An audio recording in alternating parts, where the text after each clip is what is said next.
ఏదో ఎవరో చెప్తేనే నేను మంచి మార్గంలో నడుస్తాను, ఎవరో చెప్తేనే నాకు అర్థమవుతుంది, నాకు ఎవరో చెప్తేనే నేను మారుతాను అని కాదు. మనమేం చేయాలి? అందరిలో ఉండేటటువంటి మంచితనాన్ని గమనించాలి. స్వచ్ఛమైనది మనసు అనేది వెన్నలాంటి మనసు అని అంటారు కదా. అంటే వెన్న చాలా మృదువుగా ఉంటుంది, స్వచ్ఛంగా తెల్లగా ఉంటుంది. అలాగే మన మనసు కూడా ఎలా ఉండాలి? స్వచ్ఛంగా, పవిత్రంగా, మధురంగా, ఇంకా మృదువుగా ఉండాలి, కఠినంగా ఉండకూడదు. మరి శ్రీకృష్ణుడు గోపికల వస్త్రాన్ని అపహరించాడు అని అంటారు.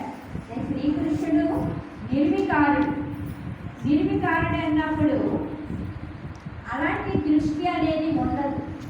అంటే భగవంతుడు అంటున్నారు, ఈ శరీరం అనేది మర్చిపోయి నన్ను ఒక్కడే స్మృతి చేయండి.